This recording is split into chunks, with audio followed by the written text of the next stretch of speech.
Assalamualaikum warahmatullahi wabarakatuh. Waalaikumsalam warahmatullahi wabarakatuh. Baik, di sini teman-teman semuanya apa kabar? Sehat, Baik, alhamdulillah ya. Siapa di sini yang tidak masuk? Masuk semua. Masuk semua. Masuk semua. Pak. Oke. Nah, sebelum kita masuk ke materi, di sini ada sepenggal ayat, yaitu maka sesungguhnya bersama kesulitan itu ada kemudahan. Nah, itu Quran surah Al-Insyirah ayat 5 sampai 6. Nah, jadi ini teman-teman. Setiap manusia itu kan pasti akan diberikan kesulitan sesuai kemampuannya. Nah, tapi jangan takut teman-teman, karena setelah kesulitan yang kita dapatkan, pasti di situ ada kemudahan. Oke, kita lanjut ya.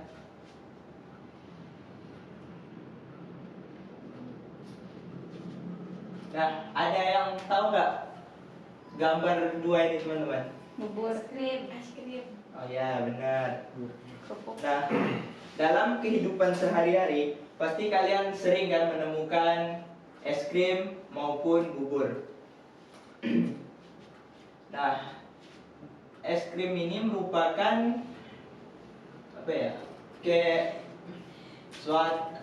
adalah kayak dibekukan, air dibekukan. Nah, sedangkan bubur ini merupakan nasi yang dimasak dengan air.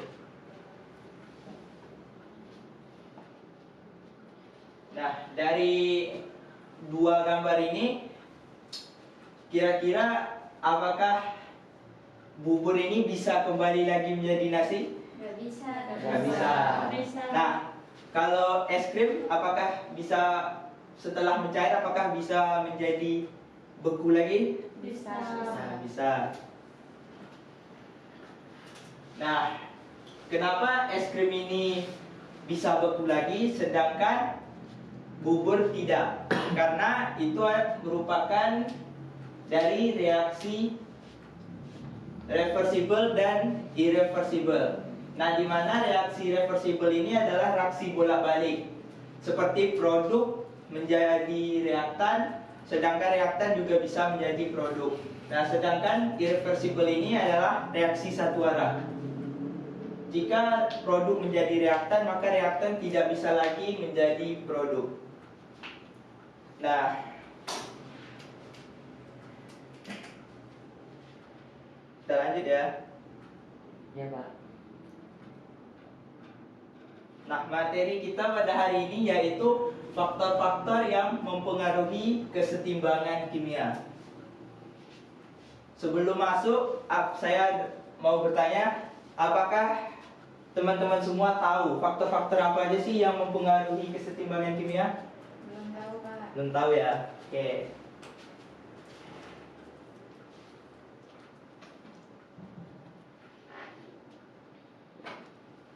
Nah, sebelum kita masuk, kalau faktor-faktor apa aja sih yang bisa mempengaruhi kesetimbangan kimia, kita harus tahu dulu nih pengertian dari kesetimbangan kimia. Nah, ada berbagai macam reaksi dalam ilmu kimia. Salah satunya yaitu adalah reaksi kesetimbangan kimia, atau juga dikenal dengan kesetimbangan dinamis. Reaksi kesetimbangan kimia adalah suatu keadaan dalam reaksi kimia ketika konsentrasi produk dan reaktan tidak berubah dari waktu ke waktu. Nah, kesetimbangan ini bisa tercapai ketika laju reaksi kanan sama dengan laju reaksi kiri dalam waktu bersamaan.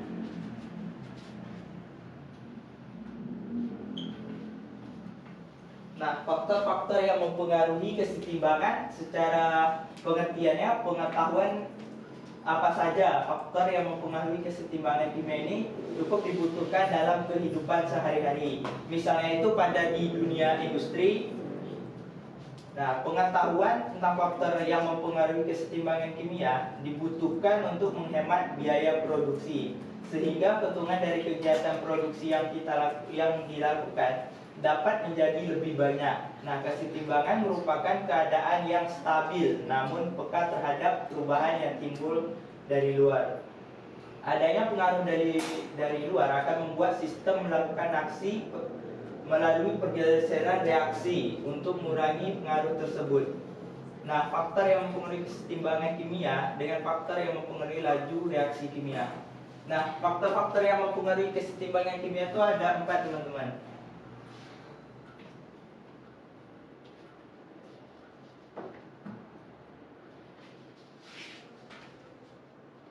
Nah, faktor yang pertama itu adalah perubahan konsentrasi.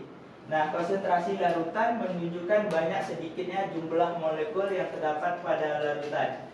Semakin besar nilai konsentrasi larutan, maka jumlah molekul juga semakin banyak, sehingga jarak antar partikelnya juga rapat. Sebaliknya, semakin kecil nilai konsentrasi larutan, maka jumlah molekulnya juga semakin sedikit, sehingga jarak antar partikelnya semakin rendah.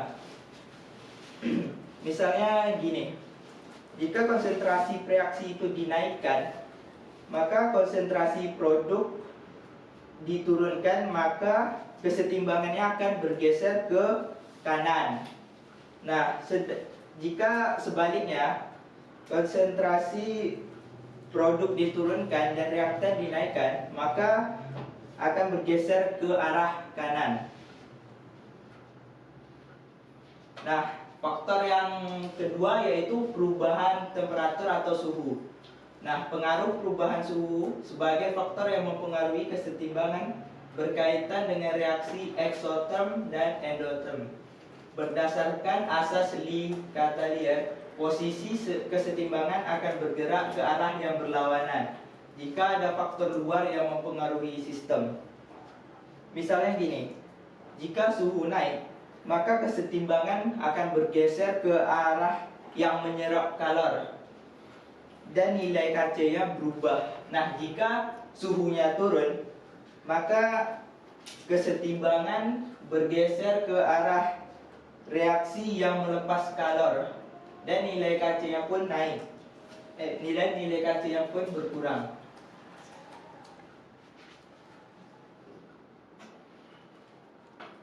Nah, faktor yang selanjutnya yaitu volume atau tekanan. Nah, perubahan hanya berlaku pada sistem kesetimbangan yang melibatkan gas. Perubahan tekanan tidak berlaku pada zat padat dan cair. Kondisi ini dikarenakan memberikan peningkatan tekanan pada zat cair atau padat agar lebih mapat, tidak banyak memberikan pengaruh. Contohnya, kalau tekanan diperbesar, maka kesetimbangan akan bergeser ke arah koefisien yang lebih kecil. Nah, sedangkan tekanan diperkecil, kesetimbangannya bergeser ke arah jumlah koefisien yang lebih besar. Nah, yang terakhir itu adalah katalis. Katalisnya adalah zat yang dapat mempercepat laju reaksi dan mempercepat tercapainya reaksi kesetimbangan. Zat yang berperan sebagai katalis disebut juga dengan katalisator. Contoh katalisnya adalah vanadium pentaoksida. Nah, fungsi dari katalisator dalam reaksi kesetimbangan adalah untuk mempercepat tercapainya reaksi kesetimbangan, namun tidak mempengaruhi reaksi.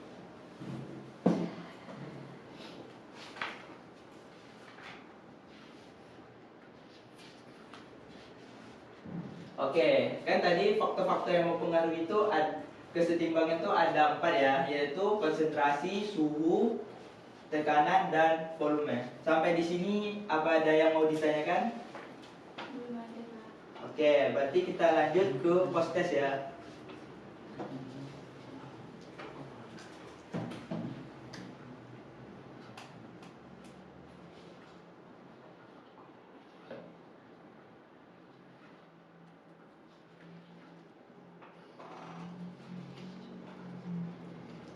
Bentar.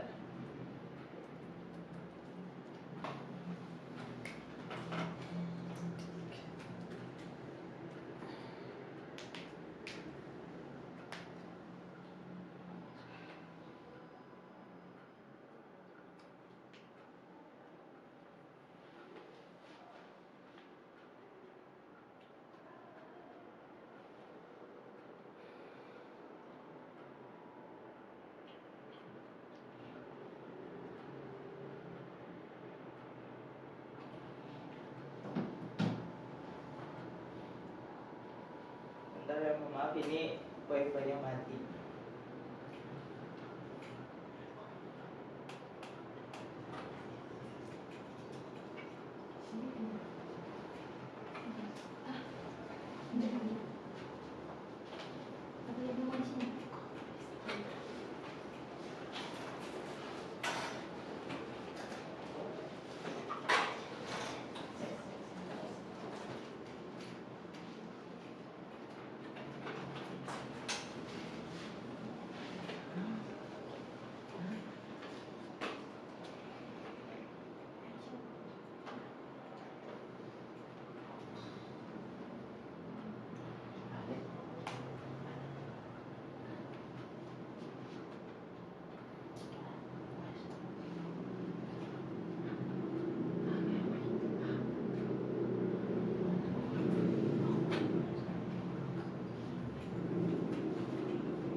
Silakan bergabung ya teman-teman.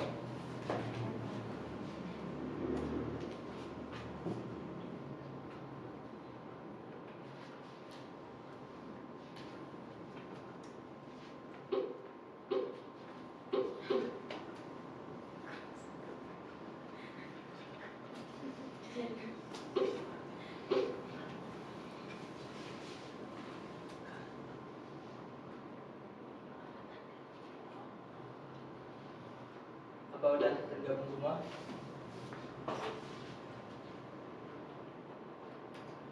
Satu orang lagi ya.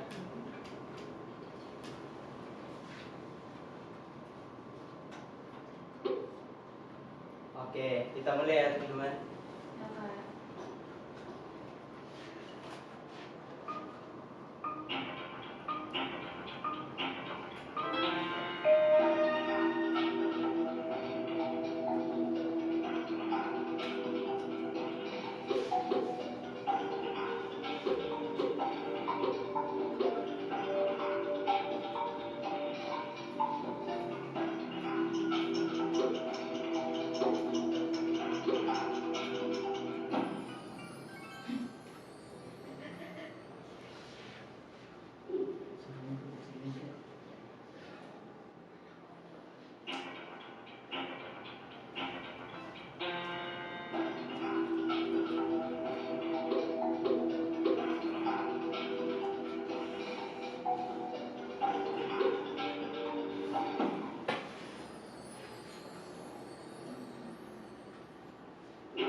Oke, di sini Alfi ya yang juara 1 ya. Tepuk tangan dulu buat Alfi. Oke, mungkin itu saja dari saya. Lebih dan kurang saya mohon maaf. Assalamualaikum warahmatullahi wabarakatuh.